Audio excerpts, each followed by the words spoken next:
Okay, great. So remind me again, I don't want to butcher the name. What's the actual name of the site, the portal itself? You're going to use that.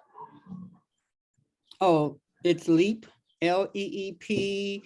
Well, what you'd have to do is to go to, let me type it in the chat because it's braidtech.leap.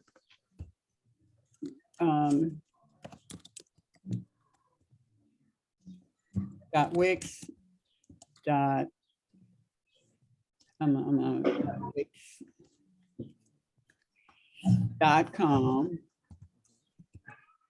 /LEEP 20, I think it's 2020. But Here it is. let me pull it up and make sure. There it is. What I will do. Yep, linking everyday ordinary people.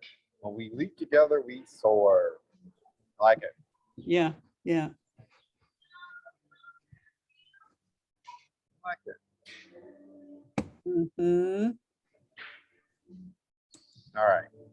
So I know this project was all about creating community, promoting artistry, allowing people to get engaged with the artists. And then as I look at the site now, more of it's coming together in terms of what you're looking to accomplish with it. So now I see fundraising, acquiring. Okay. So this kind of encapsulates everything we talked about. I like it. It does. Let me save this right here, send it to myself. And that way I can refer back to it. So I did answer your questions that you sent me. Good. That was going to be my next thing I wanted to chat with you about. I wanted to hear your feedback. Mm-hmm. So let's go here. All right, good. So I sent that site. And I have that saved now.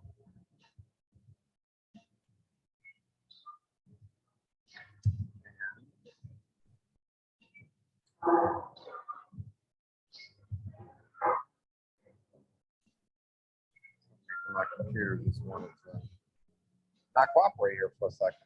Mm-hmm. Okay. So talk to me when you were going through the questionnaire. And of course, we talked a little bit about this before, right? In terms of prioritizing what matters most to you, right? You don't want to try to eat an elephant in one bite, right? You want to take a bite at a time. When you think about your core services right now and what matters most to you right now, what are you really focused on? What's taking up the lion's share of your energy? Where are you channeling most of your efforts? Okay, well, you know, I have do you know I have a natural hair salon, right? Yes. You mentioned it.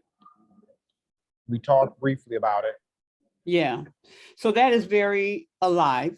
You know, people work there, been there for years. Congratulations, by the way. Yeah, thanks. So there's some things that have to be done there. I'm pulling out. I just only have a few more clients there. So what's important to sustain that is to get a few other operators in there to replace the money that my sister Star and I have been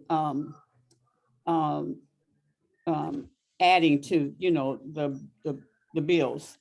And the other part is there's a kitchen, there's a like it's a loft, and upstairs there's the kitchen and all that space. And my brother is staying up there at the time. So he's preparing to move so that we can continue what we were going to do in the first place when I moved there. And which is the Elizabeth Kitchen. And teaching classes from up there. Like we've had Queen Afua come here and teach health and wellness. Well, we will be doing that upstairs, and that then would replace the money that Tyrell is giving, and more, way more. Okay. So that's in the process. And then with Elizabeth's happening now, now I have a crew that does that, you know, can teach online, of course, you know, food preparation, all that kind of stuff, even the theory. It also leads to the event planning school, students being able to come upstairs, and we do the classes on that, because the event planning school is very active. And I do a lot of events. That's where my passion is events. Okay. And the events promote the things. It promotes the school, you know, because when I started the school, we were always out doing promotions. We would do hair shows. We would do. What kind of events do you anticipate promoting now? Now, what we're doing is mixing the music and art with yeah, the music and arts with either workshops, like doing either family workshops where we're showing them how to run business and stuff like that. So it's like mixing all of those together in a space. Right now we have the Tangent Gallery. Okay. So yeah, so I have a new CD we did on actually my first project of writing music. My husband is a dynamic keyboard player. I mean, in demand. His name is Everette-Hale. He plays with Thornetta Davis, Sky Covington, a lot of jazz, a lot of blues and stuff like that. So, and we have already done under the name of the City of Arts, we have done the music symposium, a 6-day event with musicians around. And that was very, very, very successful. Not monetarily, because that's where I fall short, is asking for funders or yeah, for sponsors. Why is that? Yeah. But we get the production done, you know. Why is that? I don't,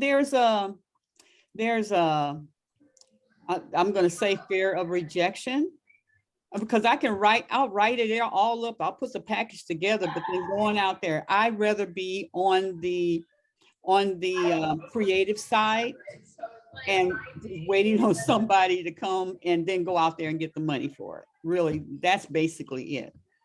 I want to stay on and so I'll find myself just going into the creative side and, you know, even doing the letters and all that stuff. But then when I get through doing all of that, I'm too tired to go out there. And with that, coupled with the rejection and the time it takes to hear somebody say no, just, you know, all that kind of stuff. So a couple questions. Mm-hmm. And some of them are going to be technical, and then some of them are going to be me asking to elaborate on some things you just shared. Yeah. Right? So the Elizabeth Project right now, you don't have it currently, or let me not assume. Is it organized currently as a nonprofit? Have you established it as a nonprofit yet? No. Okay. No. All right. So no business entity yet. Okay. The LEAP site, is that organized underneath any type of business structure or entity? The site? Yeah. LEAP, or more loosely, the LEAP framework, has that been organized as a business? Yeah. Okay. Now, why do I say it like that? Because I went, after I had talked to you, I went to the corporation to see, and linking everyday extraordinary people does come up. So I did. And you organized it. You set it up with the state of Michigan. Yeah. You own it. Yes. Okay, good.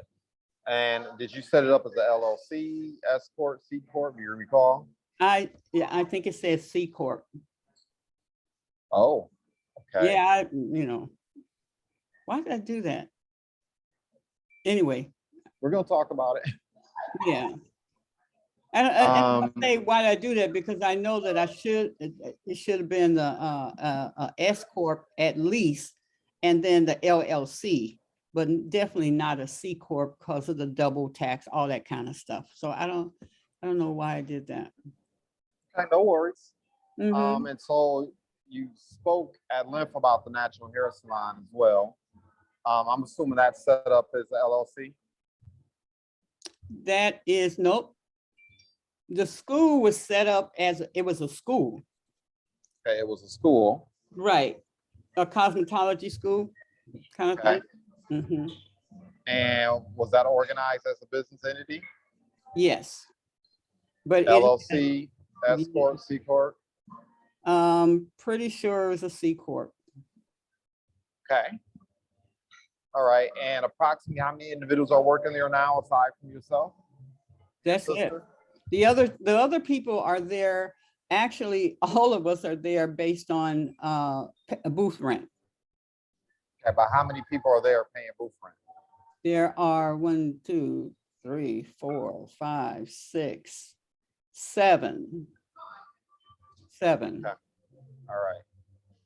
And I just want to make sure I heard you correctly. The ideal is for you, and I think you mentioned your sister, to kind of transition out of there, find some other individuals who would be inclined to work in the space to replace the revenues that would be basically exiting out when you two leave, and that this business will continue to operate in perpetuity, will continue to function, provide a space for individuals in the industry to work and generate revenues. Did I hear that correctly? Right. Okay. All right. Where's the school located at? Where's the? It's on Jefferson and it's on Iron Street, Jefferson and. I know exactly where that's Elliott. at. Mhm. All right.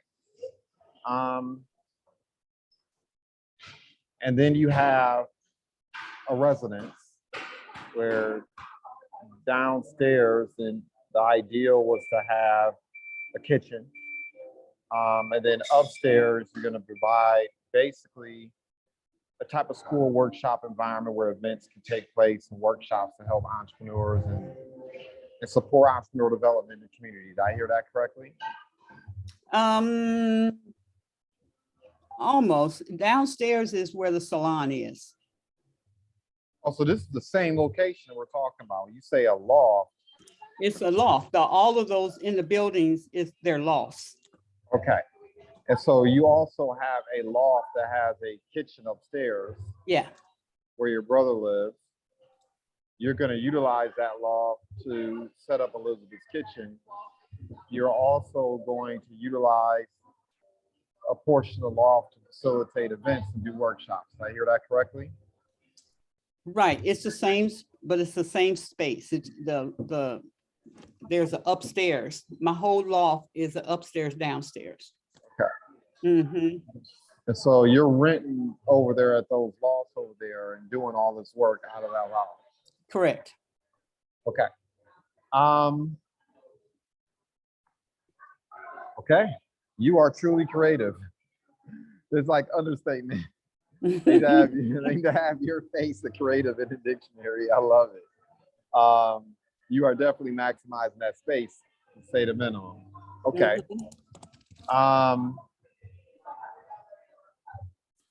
And at the end of the day,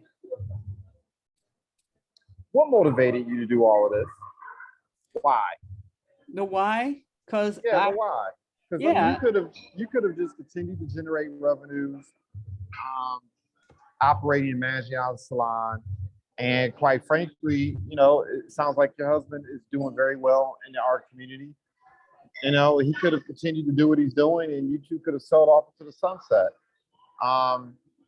Why? Like, what's motivating you to do all of this?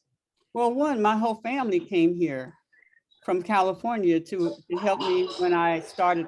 My cousin and I started the school when the braiding. We started Okay. doing that, and then so my sister came out, my mom came out. You know, they were just through with San Diego, so they came on out. My cousin brother came out from because he was a kind of a run his mouth marketing kind of person, you know. Okay. And Okay. then as we went further into the business, because I never wanted to do hair. No, I didn't want to do that. I love event planning. I love production. Right. And so once I got clear as to why, you know, it's like, Lord, why am I doing this? I don't want to do this hair. Right. But I had the business sense. It was my sister who did hair, braiding all the time. So once God told me that it is the key to all the things I want to do, so I surrendered to that. And yeah, I surrendered to it, and my family came out and they all took the classes, and we ran. My mom helped and my aunt helped in their retirement. They came over and helped. And but what I am interested in, let me say this, is the school. I love education. I love teaching. And so did you say why? Yeah. Why do I love teaching? Why do you love education, workshops, teaching, Well, providing the way these it's type of happened, resources? Why? yeah, is that it empowers, there's two things. It empowers them to do it for themselves, to make money. Because I say that is what I do. I create the space and opportunity for people to express their passion and get paid. So and That's great. that's been But the thread of my life. let me help you out. That's great. You just share with me what you do and how it helps others. But why did you decide to express yourself in this way? As creative as you are, you could have found a lot of different ways to express yourself. Why are you doing And this? or am I doing this as it relates to the salon and the school? No, why are you doing this in terms of you? Oh, Why I did you have get you joy. decided to? Yeah, really, it is what I said. I create. That's what I do. I love that. Okay. Okay. I love giving people an opportunity. I'm very talented, but I don't have to do it all. If we could all do it all, right, we can all have fun, and we can, you know. That's true. And one man by themselves, and although I do a lot of things on my own by myself, I just love giving people opportunity and helping them to express themselves and bring the joy of their life alive. Why? Because it brings me joy seeing it happen. Why does it bring you joy? Because I like to see people express themselves in a way that is appreciated, and it's a safe space to be creative and then make money on top of it. I get joy from that. I get excitement from that, and I get to be part of it in some way, whether known or unknown. Let me ask you another question. Okay. From as far back as you can remember, Mm-hmm. even as far back to your childhood, Mm-hmm. we all have experiences, things that have happened to us, things that we observed, or things that have just kind of shaped us, right? Yeah. And these things, you know, they activate us. Do you Right. mean to have your recording, your picture, just your picture up? Well, I'm on your website right now. So I didn't know it was just my picture up. Okay. It wasn't my face. Yeah. Yeah, it was your face. Yeah, I was see you perusing your website. Okay. But so we all have these things that kind of activate us, right? Mm-hmm. From as far back as you can remember, what is the thing that will make you jump out of your seat? Either in excitement or, to be transparent with you, something that enrages you. The lights of fire underneath you where you want to fight or flight. Or it just puts you at a point where you're really at an excited, high, emotional place, right? From as far back as you can remember, what are those things? Well, I don't, what I love is again, I'm going to always, as a child, like I said, I saw the thread of that one. Once I found those words, I said, that's the thread of my life since the childhood. And since a child, I'm always saying, what do you love to do? What do you want to do? What do you love to do?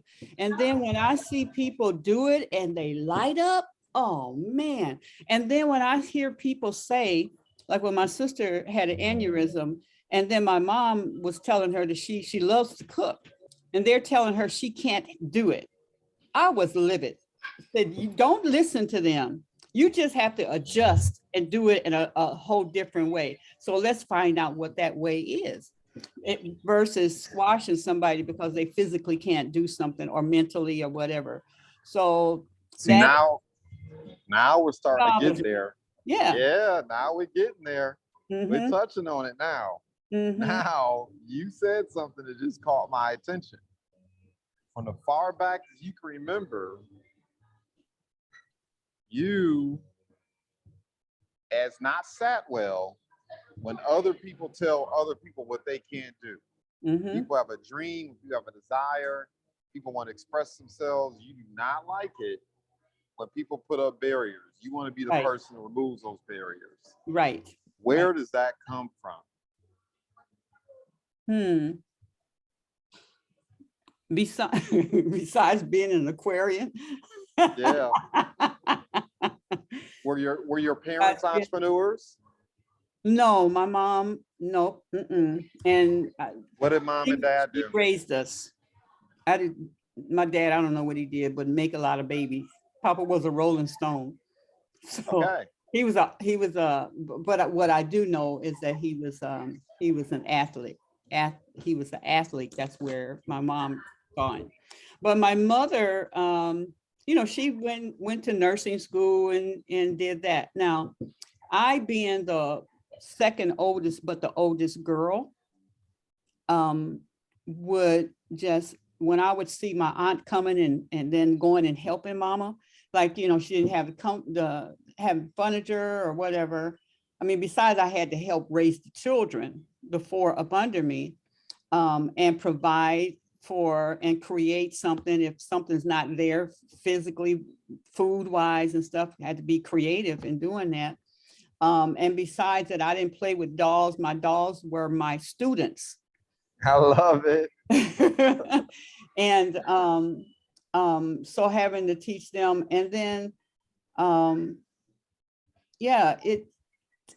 so my Aunt Edie would come in or someone else and they would help my mom. And so I would just take on that spirit that I need to, if I make some money, I can help mama get this stuff, so that when people come, she wasn't in need. Although I didn't have a problem with her being in need, but I wanted to help to provide that, being the elder sister. Is it safe to say that instilled almost like a sense of responsibility? Absolutely. To help your mom? I mean, given the sacrifice and what she was doing to make sure she had what she needed to do, what she needed to do, and was able to do what she needed to do? Absolutely. Is it safe to say that seed being planted is in large part what has motivated you since you were a child? Absolutely. To empower other people to do the same? Okay. Yeah, I even had to go through the process of cutting the strings for my family, as they came and wanted to do some other things or being in the business with me. I still had to cut that and make them be more responsible for their own promotion of their things, but still learning. I knew that when I took on the salon that I had to experience the salon so that I'd be a more powerful instructor for the school. That I had to go that, plus the politics that was going on and the licensing. I had to go through the getting new license or changing the law for the so braiders could have a separate law from the cosmetologist. So, you know, going through that. And my family always trusted me. They trusted me and they would follow me. And I would, my mind is the thinking of, you know, instead of you asking me, I'm gonna show you how I do it so you can do it. And you can help me with the whole thing, you know. Where do you think that comes from? That's grit. Where did that come from? That comes from as a child, helping my mom. Okay. That I'm gonna show you better than I can tell you. Absolutely. Yeah, and then you can do it and you can help me do it in a grander way. Okay. Mm-hmm. Okay.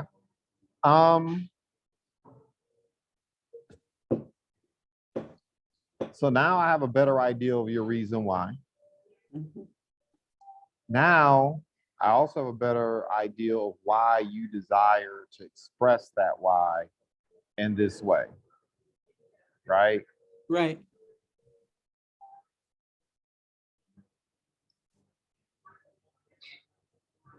I hear community repeatedly coming out. You articulate it frequently. Mm-hmm. I hear family. Mm-hmm. And you've kind of used that word creativity and empowerment frequently, like interchangeably, right? Yes.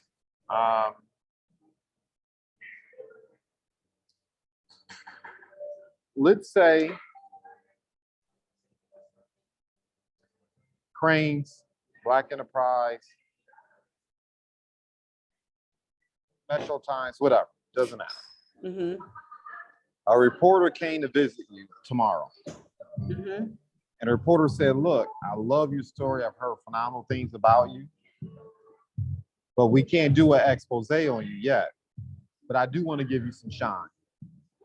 So if you had to explain what it is that you do in just 3 sentences, so barely a paragraph, not 4, 5, 6, 7 sentences. You don't have time to give the dissertation.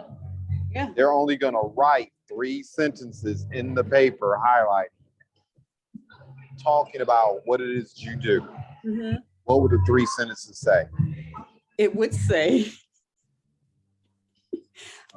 I create the space and the opportunities for people to express and experience their full self-expression, which is their passion, and get paid.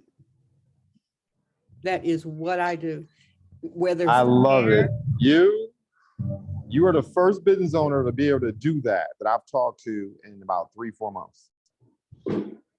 Mm-hmm. I love that.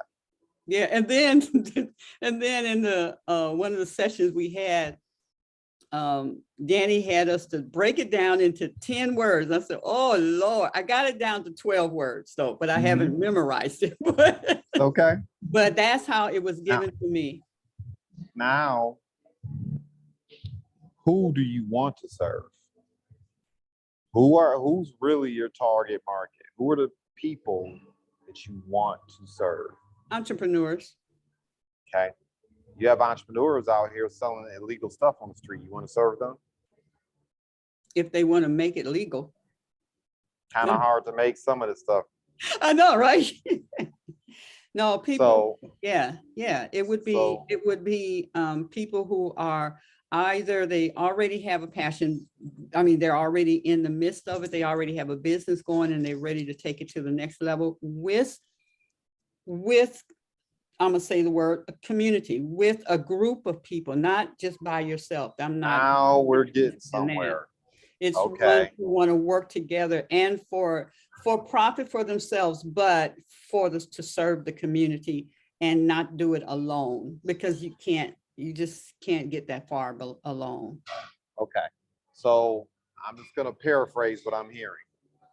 Somebody walks into your workshop, somebody walks into the Elizabeth Project Mhm. and starts to engage with your programming. It's not like you would turn them away, but it sounds like you would not become overexcited if a real estate investor who just intended on utilizing the skills or her skills and talents simply to enrich themselves, they're not going to hire anyone, they're not going to collaborate with anyone, they're not going to do any of that. You would not be gung-ho on 10 about them. No. What you want to do is you want to focus on business owners to have some type of communal aspect to what they do, and that somehow that the work that they're doing also provides sustenance to the community and people around them. Did I hear that correctly? Yeah, you got it. I'm Okay. glad I recorded so I can.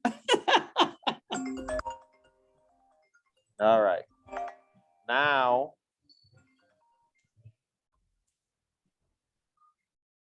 Oh, 1 second, because I What? did tell her, 1 second. no worries. Hey, Michelle, Hey, Sheila. I'm in a meeting. Are you coming by? Yeah, I was outside. Are you outside now? Yeah. Just come on up to the door and I'll grab, if you don't mind, I can't talk to it with you. Okay. Okay, babe, thanks. Mm-hmm. Okay. So, last question.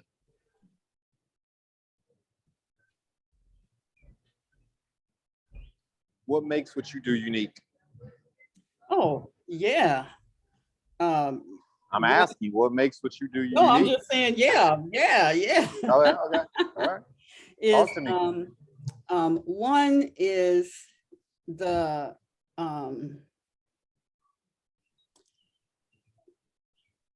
the desire to find out and draw out what you're passionate about, not just, I want to open this kind of business, but what are you passionate about?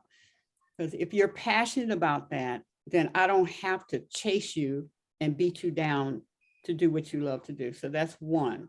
You're going to tap into that. So I want to make sure I'm writing this down correctly. So if I were to ask you, what is the thing that makes you unique? Or more importantly than that, what is the thing that you know without a shadow of a doubt? It's inarguable. You do it better than everyone else. Bringing out the passion. I know how to have that conversation to pull it out. And I know how to stand firmly in who I am and why they are attracted to me. I need you to elaborate on that. So you said, bring the passion out, Mm-hmm. and then stand firm on why they're attracted to you. So I'm gonna challenge you on this. Well, Okay. one, when you say why they're attractive, there is a personification. Come on, baby. You have to be thinking of a certain type of person when you say why they will be attracted to you. Mhm. And then when you say they're attracted to you, what you're really saying in so many words is there are certain attributes that you bring to the table. Yes. So now I'm gonna challenge you or kind of query you or get you to dig a little bit deeper. Who's the they you were just thinking of? Oh, hold on. Did you need to, I have people sign this, right? Yeah. Okay. It's 5 of them. I brought you 5 boards. Okay, babe. Okay. Thank you. You're welcome. Thank you. Uh-huh. And that video is on there. I just hadn't posted it. Okay, sorry. So who was that they you were referring to? That they are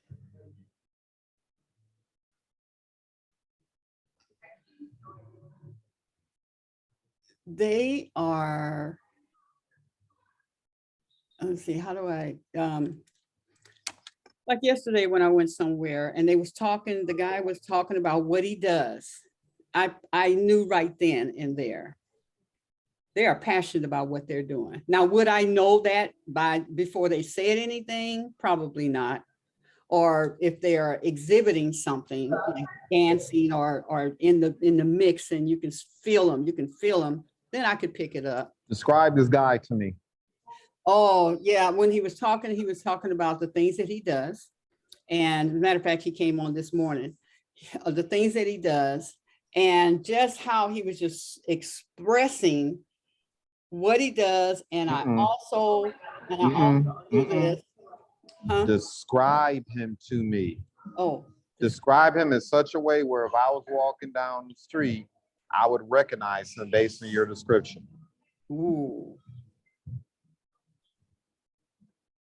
I don't know I don't know if I could do that right now. Was he short or was he tall? Oh, that kind of description. Okay, it was this brother. Okay. Big brother. Big brother. This big brother. And it's like when he was started talking and sharing with the community about what he does, his face lit up. I could see all them babies in his stomach, all the visions and dreams just jumping around. Matter of fact, I told him that, I saw the babies just popping up. There was a sister that was standing behind when I was waiting to talk to him. And she says, "Are you Sheila Hale?" I said, "Yeah." And she just lit up and came over to me and just like, blah, blah, blah, blah, blah, blah, blah, and this is what I'm doing. I met you and now I'm doing this, and la, la, la, just lit up about what she was doing. Finish describing his brother to me. I don't have enough of a vid. I don't know who Okay, he is he's a big brother about your complexion, Okay. bald, Oh, okay. Keep not going. all bald, but bald. And when you say big brother, I'm 6'1", 6'2", about 200 pounds. Did he weigh 50 more pounds more oh than me? man, no, he's about 300 pounds. Okay, 300 pounds. Yeah. Okay, keep describing him. And he had a big belly, and he had bluish gray on, big t-shirt, and stood very very strong, very stern in Okay. his in how he was standing, and a very friendly face. So the way he carried himself is he had backbone. Yeah. Okay. Yeah. And when he expressed himself, it was surety in what he had, and certainty in in what he can provide for you. Okay. And his heart was for the community, how he wanted to help. And then when he talked to me, he was talking about how he wanted to help our people, and starting with the children, because he does engineer work. Now he's Okay. also a DJ and musician and all that kind of stuff. But what really hit me was the engineering, because our people need more young people knowing that there are other options besides the norm. All right, now you just gave me some more fodder that I'm gonna come back to. Okay. All right, I'm gonna come back to that. Maybe not today, but I'm gonna come back to that in a moment. Okay. Some more. Is it fair? Is it fair to say? Is it fair to say that if the majority of the individuals that approached you kind of fit, not exactly like him, but most of the people who matriculated through your program were people who were kind of wired like him and had the energy that he had and the posture that he had, and obviously the brother's layered, right? Mm-hmm, right. Would that make you excited? You'd be like, you know what? That's why I do this program, to help out people like him. Is that what you would say? Yeah. Yes. And Good. if in their conversation they include wanting to help others. Okay. Now, is it fair to say that you believe, or your experience has been, that because of the manner in which you conduct and engage people, for whatever reason, Mm-hmm. they're inclined to share with you what their goals and objectives are? They're inclined to share with you the contents of their heart. For some reason, people feel safe sharing her, because not everyone does that. Some people, they get around with people and they keep it close to the vest. Like, I ain't telling you nothing. Right. But that doesn't happen with you. People feel comfortable telling you what they want to do. Yes. Mm-hmm. Mm-hmm. Okay. Now, aside from that superpower, What else do you know you do better than everyone else? It can be argued. You are the best at it. You are elite. You are exceptional. Other than what programs I offer? What makes you Me. elite? Yes. What makes you It's my elite? sincerity. It's my sincerity when I ask you, what are you about? What excites you? I was sitting at a table and their friend left. And so it was me and this guy, he's sitting across from me, and I'm sitting there, and then I said, what are you passionate about? And he's just like, yeah, just another conversation. Yep. And I said, well, but what are you passionate about? And he sits up a little bit. I said, no, real. He said, you really want to know? I said, yeah. What are you passionate? What gets you hot? What gets you excited? He sat up, put this hand on the table and just started. I like doing this and I like doing that. It was like, nobody really wants to know that. That is so personal to me. And nobody really genuinely wants to know that. And I showed my genuineness by listening to him and commenting on how unique or whatever it is about it. Well, what is it about? What you like doing? What? How do you do that? And then he just gets in and he just lit up. He had a good night that night. So I'm about to bring this full circle. Mm-hmm.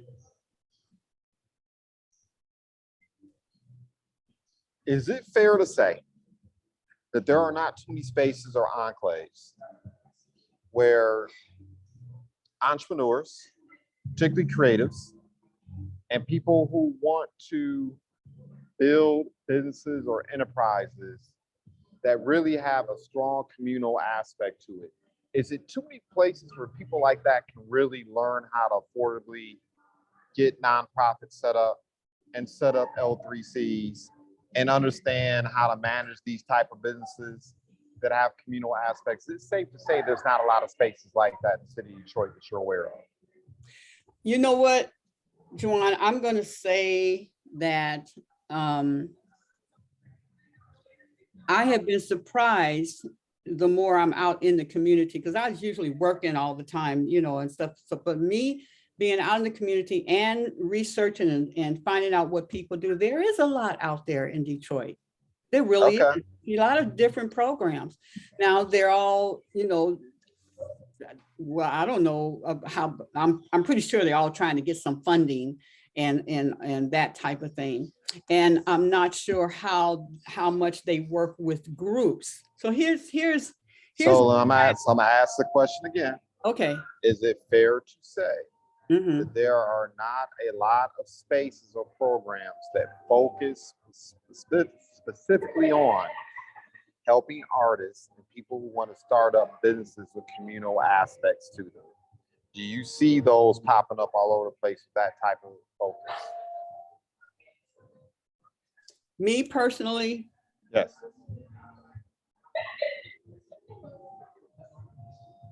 I'm going to say me personally, no, but Now, hold on. Okay. Is it fair to say that if you call your family and friends right now on the phone and said, look, I'm looking for an incubator that helps people set up L3Cs and that helps people start businesses that are specifically focused on providing sustenance to the community, on hiring the community, and organizations that are core to them existing, is somehow funneling and creating economic opportunity in the community?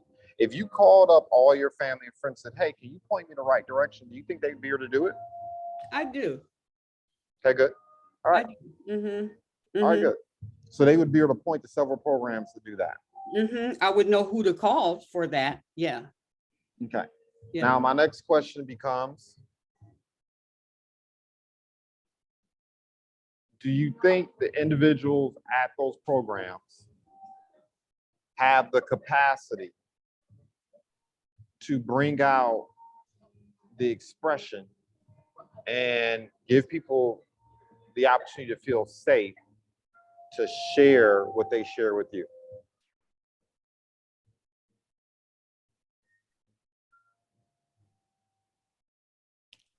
I think that is not a lot of those people. And I base that on the response of people saying, we need something like this. And my thing is, well, why hasn't it happened?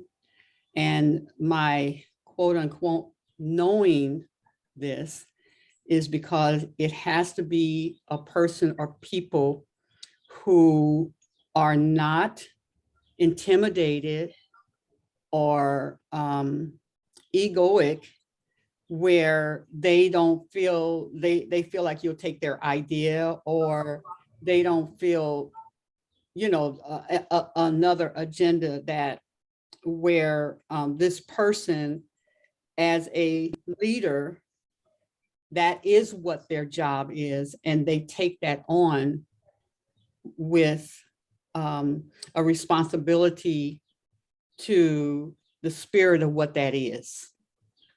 And that is me. Now, so would it be safe to say that you feel like what you've articulated here just now in the last minute Yeah. is unique? Yeah. Okay, good. Oh, yes. Good. Now let me ask you a question. How much do if you don't know the exact answers, okay, it's just work ballpark. Mm-hmm. How much do attorneys charge per hour? Isn't it like 400 an hour, something in that area? An exceptional one. Yeah. Particularly if they're not just dealing with traffic issues, but they're dealing with other areas of the law. Yeah. Let me ask you a question. How much does a tax and accounting professional charge per year or per hour? Just ballpark. And I'm not talking about a bookkeeper. I'm talking about a CPA or a tax or an accountant. How much do they charge? I'm gonna say at least 200 and something for just kind of a normal. Of course, if you're with big time, it's gonna be way up there. Yeah. How much does a person charge to design a website? I mean, an exceptional website, not just something off of Wix that's 2 or 3 pages. I mean, something that a decent sized company might pay for. How much they charge for that? I'm gonna say do a website. It could run about $3,000. Run about $3,000. Mm-hmm. Is it fair to say that these skills, this unique value proposition that you have, Mm-hmm. is just as important to a business owner as all those other resources that they have to go out and find? Absolutely. Okay. So I wanted to tell you this. Let me tell you this first. Uh-huh. You know where I'm going, right? Oh, well, when you do. asked me about 200, that my business was made 250, how much would I make? I was like, no, I want to be making 250, my salary, 250. So I need to say, how much do I need to make so that I can have 250? So I don't want to be no $50,000. That ain't what I'm going after. Okay, go ahead. Yeah. So here's the thing. You said the reason why I ran around the circle with you for a minute is I wanted you to hear yourself articulate how valuable your value prop is. I wanted you to hear yourself articulate how necessary your services are. I wanted you to hear yourself articulate that. Because if you really understand how valuable your services are, if you really understand the impact that you're making in the community, you don't have an issue saying, look, freedom isn't free. Right? And I'm putting all these programs together. I'm providing you a space to curate the life that you want for yourself, doing the work that you want to do for yourself, as opposed to waking up every single day. You know, most heart attacks happen on Monday. Oh, yeah. You knew that already? Yeah. Yeah, the majority of them happen on Monday. The reason being is because people are waking up and they're thinking about that job they Yeah. have to Go to that job. Right. Right. and they start having anxiety, and that's when heart attacks happen. Mm-hmm. Okay. Right. So if you really understand the value of what it is that you're providing, and you understand that you're not serving White Castle, Mm-hmm. but you're actually giving people 5-star service and treatment, Yeah. you shouldn't have an issue leaning in and saying, look, in order to participate in my programming, you have to at least be able to come with this. You have to at least be able to. Mm-hmm. And of course, there's always exceptions. Mm-hmm. But the bottom line is, here in Detroit, most of the businesses that utilize our revenue to keep themselves up and going and solvent, they're not hurting for money. Mm-hmm. African Americans in Detroit might be a bit disenfranchised, might not be as wealthy as other people, but people in Detroit aren't nearly as broke as they say they are. Mm-hmm. They just have broken habits and they're enriching everyone else around them but themselves. There's no reason why a program like yours should be struggling to be viable, given everything that you put together. That site that you shared with me was impressive. And it takes a lot to impress me. And I've been working with business owners for 20 years. I see it all day, every day. That was impressive. The fact that you already have some prerequisite skills to communicate your value prop, and that you already have a methodology that you've developed in terms of helping people express themselves and get traction, that's not something to sneeze at. That's valuable. Most people don't start up their businesses, or they never take action because they don't know how to tap into their passion. And they have not come across someone that could help them activate it in a way where they feel comfortable and safe. Mm-hmm. That's valuable. Right? Right. So there's a couple things that I'm thinking about while in this initial kind of talk, if you will. Right?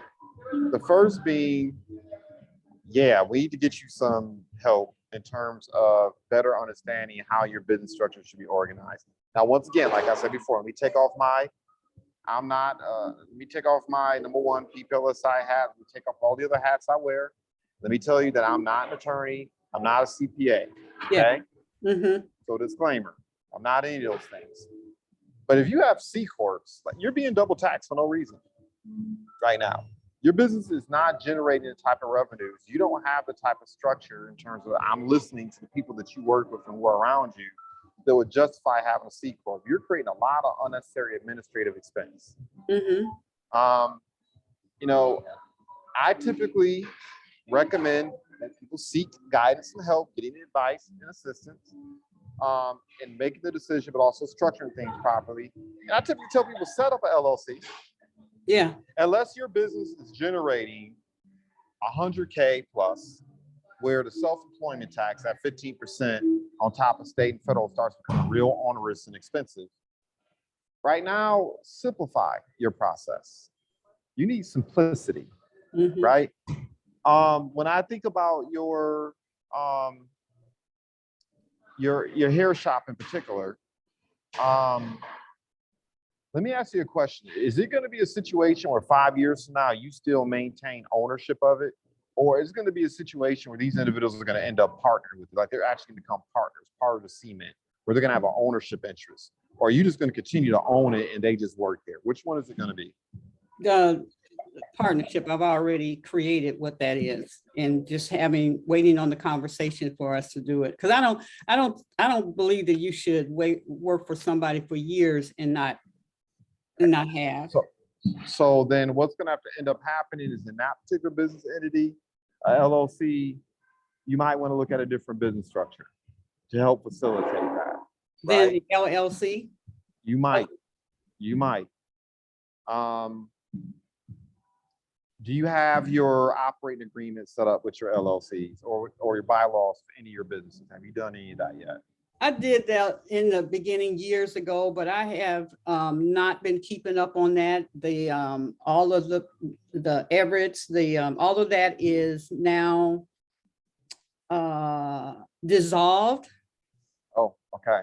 Yeah, so I'm So, starting from scratch. If you pull up the name, it will come up, but it will tell you that it has been dissolved. So it'll tell okay. you when it started and such like that. So those are some areas I want to help you focus on shoring that up. Yeah, Okay, that's going to make a difference in the future, especially as it relates to our conversation about lead, right? right. When you start selling merch, when you start having to make decisions in terms of who owns intellectual property, who can use that intellectual property, whether or not you want people to be able to repurpose things, whether or not if they do repurpose it, how do you want to be credited for it, whether it's just a mention or quite frankly, some type of monetary compensation for it. These questions are going to become important. Mm-hmm. And those are things that I want to put at your fingertips to kind of help you with those decisions. So that's the other thing that I'm thinking about as I listen to you as well. Yeah, and one of the reasons why I did not go, I didn't restart it when it was dissolved is because I wanted to do it right. I knew that Yeah. corporation thing, the double tax, all that stuff, and I've not made that kind of money anyway. Yeah. And then how do I want to structure? Like when I say about Everett's, that's the salon in school. Yeah. And it's the salon that in particular that those people have been working there for a long, long time. So let's share in that. But what I found is that when it comes to getting a grant or a loan, they want to know that you own, only one person owns 51%. Do you own that? Otherwise, they don't want to deal with that. I guess they don't want to deal with if you got to go through a lot of people. I don't know. What the issue is simply this, right? The majority of the business owners that I come across, if they don't have majority ownership of their business, so they have 3 or 4 partners. Mm-hmm. I sit across the table from them, like, show me your partnership agreement. Do they have it the majority of the time? No. No. Mm-hmm. Show me your operating agreement. Do they have it? No. No. That's the problem, Mm-hmm. right? When you are seeking federal contracts, you're dealing with micro lenders, banks, private investors, there are questions they want answered. Let's say you and your partner you work with fall out of love with each other. It happens. It's not beef. It's not conflict. You literally just fall out of love. And so we want to go different directions. Well, then what happens to the business? Who's responsible for debts? Right. How are future revenues going to be disseminated, right? Right. Do you have something set up where, okay, you leave, I can buy you out at this amount? Or quite frankly, you're leaving, you're taking resources with you. We need some compensation. We need a way to replace you, Mm-hmm. right? Right. Death occurs, disability occurs. Some knuckleheads running a red light yesterday. Mm-hmm. They T-bone one of your partners. What happens to their ownership interests in the business? Mm-hmm. Who's responsible for marketing? Who's responsible for operations? Who's responsible for executive decisions? Is it consensus? Is it majority? Right? If you don't have these things in place, to be transparent with you, that means business decisions are just being made on a whim, just based on what's transpiring at the moment. Yeah. Well, you can't feel safe investing in something like that. That's why a lot of entities are reluctant, oftentimes, to provide monies to organizations. Because if you don't have those things in place, then they're right. There is cause for concern. Right, which is why they want to see at least majority ownership, because if you have majority ownership, you're the one dictating those things, Mm-hmm. right? So, no, there are businesses that get funded all the time when they have partners. Business, when ownership interests are distributed accordingly, but they want to make sure that the cement is in place. They want to make sure certain questions are answered. What if somebody gets in trouble? They do something stupid. We all have dumb apple moments. And it's so problematic, it starts to impact the business. How do you handle that? You're right.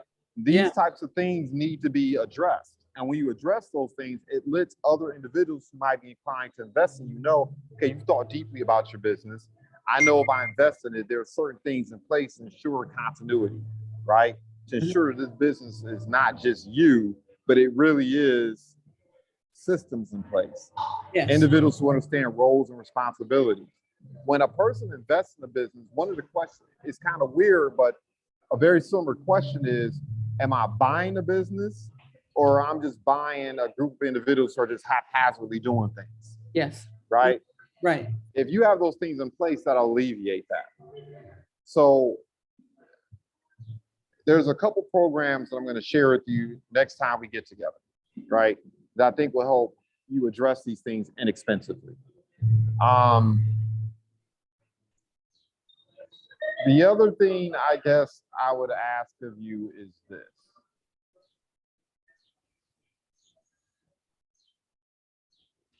We look up, they're supposed to call me, okay. So we look up 5 years from now.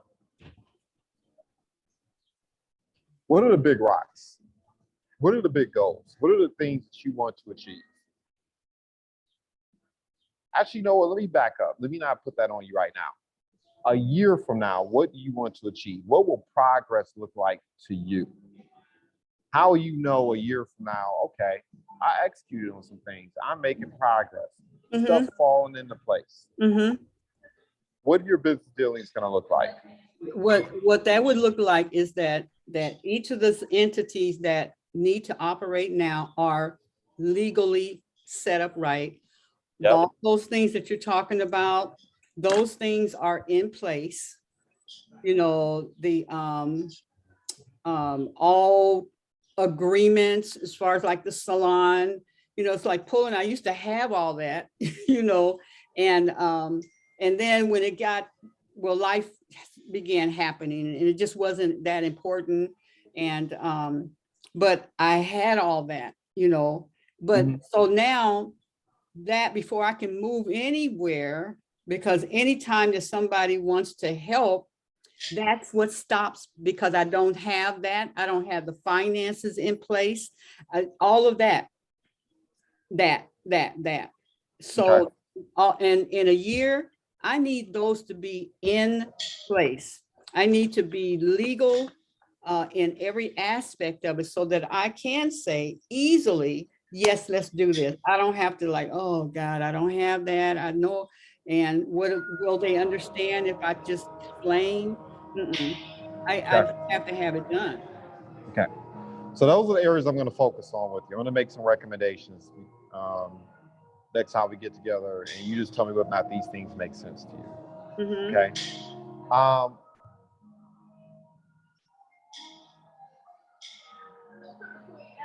So everybody needs a coach. The Williams sisters needed a coach.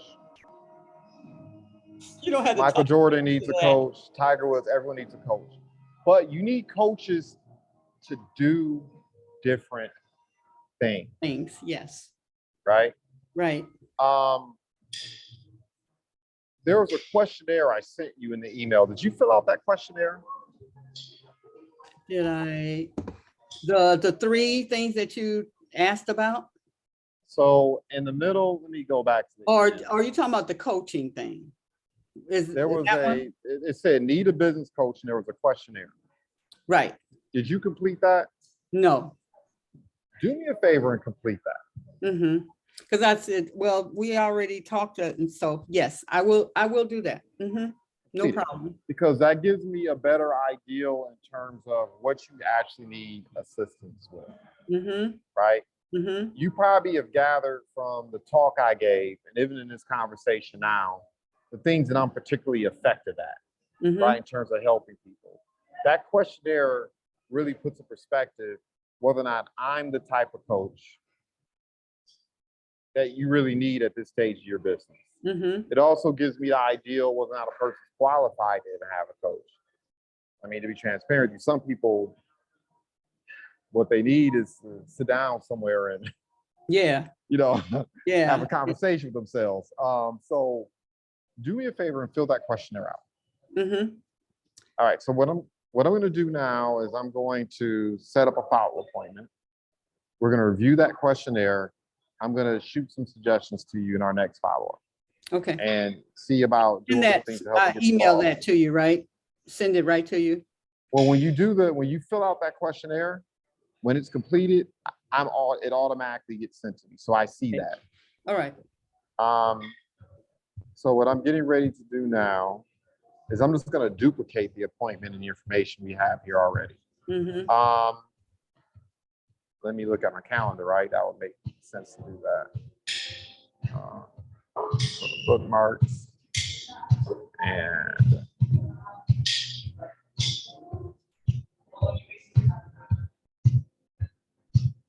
all right.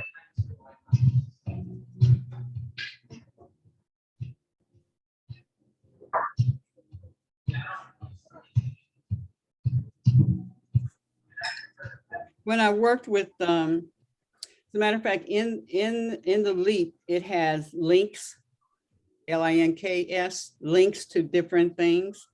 The Embayu is one of those links that explains, and I was working with Jerry Kasinger, who did business plans and worked with, and he worked with me and came and helped me taught me how to do presentations to get money and all that kind of stuff, you know. And but Jerry said, you promised me, he's passed now, he died.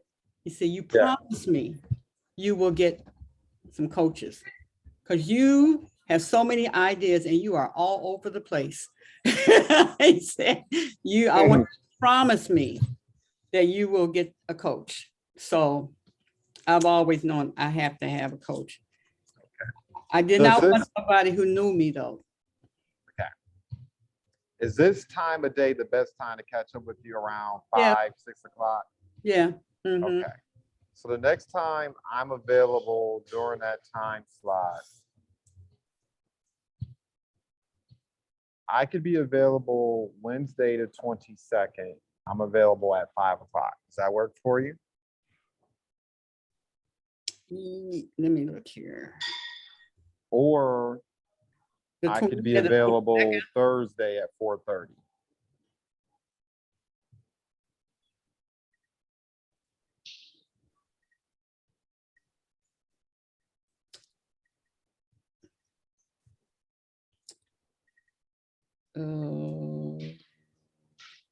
Let's do Wednesday. So Wednesday at 5 o'clock? Yeah. All right. So you already know my routine. I'm going to call, text, email. I'm getting ready to send you the email now. So if something comes up, just give me a call and let me know. So I'm going to duplicate this now. So next Wednesday. Yeah, at 5, JuJuan. Meeting at 5. Okay, so Peace had said that I'm signed up with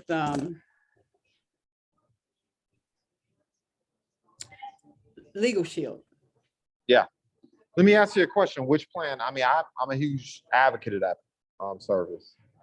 Which plan do you have? Do you have the business plan, or do you I have the plan? regular, and I knew that I would go to business when I needed that. When I knew it was going to be. It's time. Yeah. So what I'm going to do is there's 2 plan options you should take a look at. Mm-hmm. Okay. And ultimately, at least from the start, they have what I refer to as their micro business plan. And that micro business owner plan is designed to protect business owners who don't have payroll, don't have W-2s.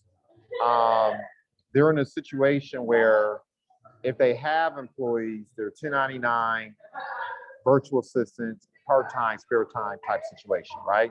Yeah. Right now, based on where you're at currently today with your business, that would be suitable. Yeah. So that's some of the information I'm going to send your direction to take a look at. And I can kind of elaborate and get underneath the hood of it further when we meet next week. Now, there's a plan that you're eventually going to have to end up adopting, specifically because of the salon, right? Because once you start making people partners, they're not going to be spare time, part-time. They're going to have ownership interests in the business. So when you have a plan that has multiple owners, you have to upgrade your plan. So I have two plans. Okay, I have the home-based business plan for all the businesses I operate that I deal with as a micro business owner. It's just me at the end of the day. I'm at the center of it. But let's take my real estate company, for instance. I have a person that bird dogs for me. I have two other partnerships. I have an ownership interest in that business. That's not a micro business owner or a solopreneur business, right? Yeah. We're all equal business owners in that business. I had to upgrade to a different plan to cover that particular business. Okay. Okay. So I'm going to basically share both plans with you so you can be aware of how both work. But the plan that I would encourage right now, up until you get these other business entities set up properly, is going to be that home-based business plan. And I'll send that to you as well. Yeah. Do you have to have one, like I have the several in particular, let's say the City of Arts, Leap, and Everett's. Those are the. So let's say one. hypothetically, none of those business entities have employees. No payroll, you're not paying anyone W-2, right? So if you're paying people, it's just basically almost like freelancers or contractors. That home-based business plan will be sufficient. But the moment you have a situation where it's two things that you should consider. Number one, you don't have a choice. The moment you take on an employee, a W-2, or somebody full-time, you have to upgrade to a different plan. Okay. The other thing you have to take into consideration is the other reason why I have a different plan on my real estate company is to be transparent with you. I'm a former investment advisor. I still have that firm set up, but there's no employees. And that business entity doesn't own anything. It's just a pass-through entity that I've set up to simplify my taxes and protect myself, right? So for all intents and purposes, if you sue that business, I'm gonna be a little bit pissy, but all I'm gonna do is file bankruptcy, dissolve, and set up a new one and have my revenues flow through the other entity, right? Now, on the other hand, I just sold an 8-unit,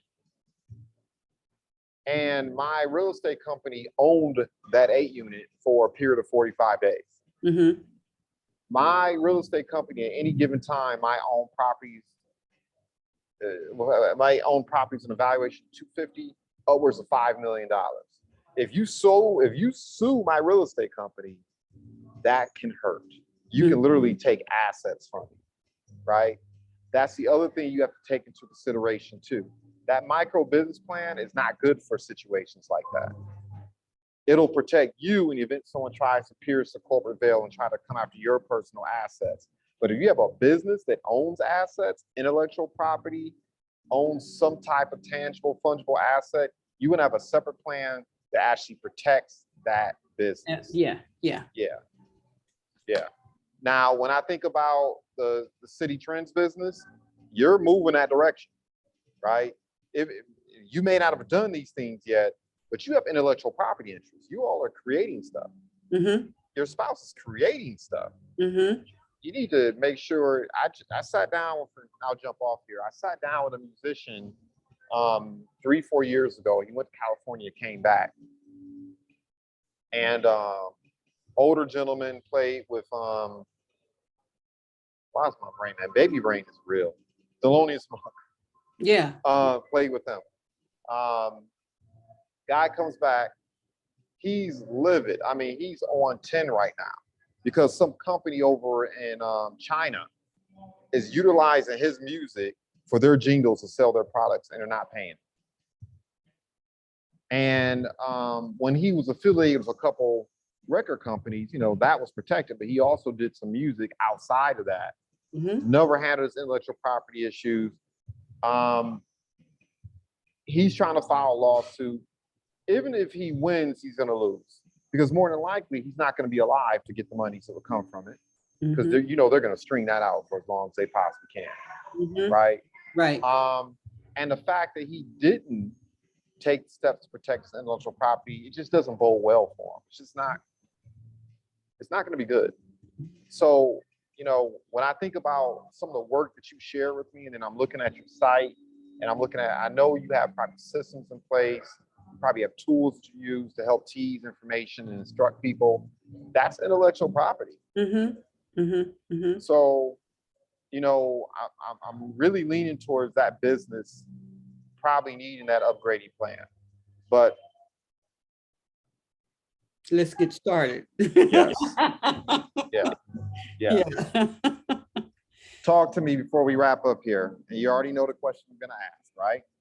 On a scale 1 through 5, 1 being JuJuan Buford, you suck. Why did I spend time talking today? You were absolutely no help, provide no clarification. Why are you here, man? 5 being you feel like the ball moved forward today. Feel like you're closer to getting clarity and starting to get things done. Where are you at on a scale 1 through 5? Oh, 5+. Yeah, thank you. Good. So at the end of the day, that's how I judge myself. Like I said before, I don't earn money. You have these people out here who earn money to run their mouths. Like you're literally just paying them to run their mouths. No. At the end of the day, if I'm being compensated, I want to be compensated because results are happening. Yes. Right. So I want to be able to point to you 3 months, 6 months, a year from now and say, hey, I was working with, you have your legal name up here. I know you have a Queen Aduni. Yeah. I was working with Queen Aduni. Right? Aduni. Aduni. I was working with Queen Aduni and look at her. She's got her business in order. She's generating revenue. She's scaling. She's growing. She's helping the community. For me, that's my victory. Yes. Yeah. That's what builds my reputation. So, all right. So I'm going to send you some information between now and then. Feel free to reach out to me, call, email, text, whatever the case may be. As you already know, this isn't my part-time, spare time. This isn't a side hustle. This is what I do. Yes. Yes. Yes. Yes. Yes. And I feel even better about what you're doing now. You are far more organized and lit on. I know you being a creative, it's kind of hard to probably, but. Yeah, I do have that. Yeah, I just have the business side. That's why I ended up having to do what I do for my family and stuff. And you were kind of forced to develop that side of your brain. Yeah. Thank God. Yes. Yes. Okay. Well, have a great weekend. Happy holiday. Happy Juneteenth. Yeah, and Father's Day. And happy Father's Day to your family. Yes, happy Father's Day to you, because that blending of I have a whole program for that too. Yeah. Well, the way these kids are taking years off my life, I might need to participate in that. Yes. Okay. All right. Have a phenomenal evening. Yeah, you too. Thank you so much. You're welcome.